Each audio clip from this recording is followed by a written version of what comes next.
this video, I'm going to talk about how to find relevant pieces of information online. It must have happened to you. It has happened to me so many times that I've gone on Google and I've started searching and I know the kind of information that I'm looking for. But I'm bombarded with so much information that I'm tired and exhausted and without the piece of information that I originally wanted. One of the most obvious way is to tweak the way the phrase that you put online in Google, so you can work on it.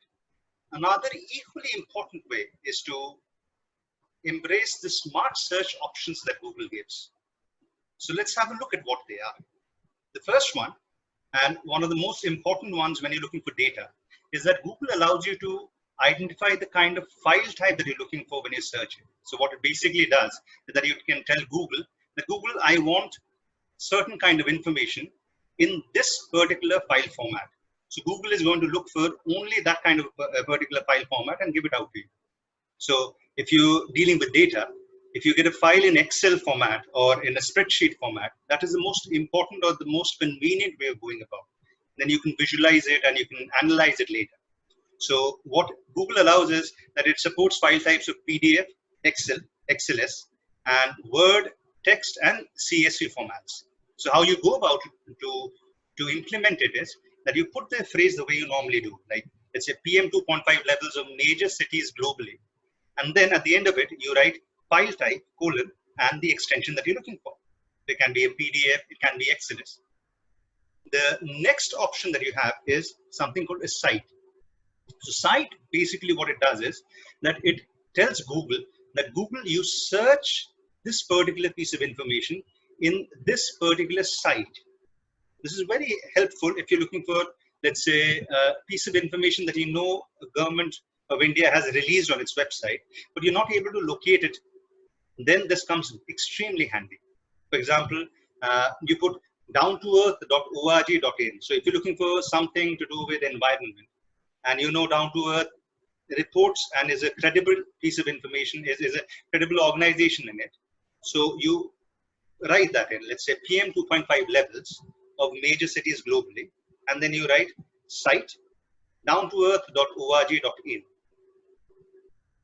The good thing about the smart searches is that you can combine 2 or 3 different kinds of smart searches to fine tune it. So what I normally do is I use the file type and the site together. For example, recently when I was doing stories on COVID-19, I am aware that WHO comes out with the detailed list of cases and deaths on COVID-19 every day. So I know it comes in an XLS format, and I also know that WHO is an authority on it. So I've used that COVID-19 data along with the file type and the website that I'm looking for. The third one is quote marks. So quote marks is an interesting way of fine-tuning the phrase that you're looking for. So anything, any word, any sentence, any phrase that is kept inside the quote mark is something that the Google would definitely look for. So let's take an example of this. If you search sleep habits of Africa, it gives around 1.76 million results. This I did a couple of months back. Then if you put the entire phrase into quote marks, then Google gives 0 results. So what happens is Google is looking only for sleep habits of Africa. And in this order, it could not find any resource which had written it in this specific order. So the next best thing, or the ideal way of going about is you put sleep and Africa in quote marks. So all the results that is going to come out will definitely have the phrase sleep and Africa. One nice way of going about, or one of the ways that I use it extensively is, so when I have a primary source of information that I have generated already, and I want to compare that piece of information with other places. Let's say I have data on how Delhi or how India is performing on a certain parameter, and I want to compare it with neighboring countries like, let's say, Pakistan, China.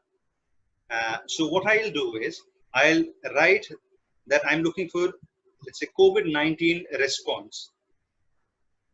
And I would add China and India in front of it. So what will happen is the results that I'll get at the end of it will definitely have some sort of mention of both India and China in it. And there's a higher chance if it is going to be pertaining to COVID-19, there would be something that will help me analyze the two pieces of information about the two countries. The next smart search option that Google offers is plus and minus. So plus is basically, as it is, it makes it explanatory. It allows you to add another piece of phrase to the search phrase that you're looking for. For example, PM 2.5 levels of major cities globally plus Africa. It'll look for global data and it'll look for Africa. Now, if you would have put Africa in double quotes, it would have definitely found Africa in all the search results that it would have come back with. A more important and a more useful way of going about is there are times there are certain websites that you want to avoid or certain sources that you want to avoid. Like I know for a fact there are a lot of news organizations which do not rely on Wikipedia for their information. So you can basically use minus to exclude information from that one website. So site minus site.wikipedia.org basically would mean the search results would not have any information from wikipedia.org. This is another interesting smart search option. This basically separates numbers by two periods without spaces to see results that contain numbers in a range. So basically over here, as you can see, camera with a price point of $50 to $100. So the search result would not have or will normally move cameras that are beyond or below this price range. So this is a nice way of filtering the kind of information that you're looking for. This also works with years and months. So this is the advanced search option of Google, which is there. So there's a settings button on Google's homepage, and over there you'll have the advanced search option. So this has a list of all the phrases that we talked about, or the smart search options that we talked about. You can go through it if you have forgotten some of it. You can go through it if you're looking for more options.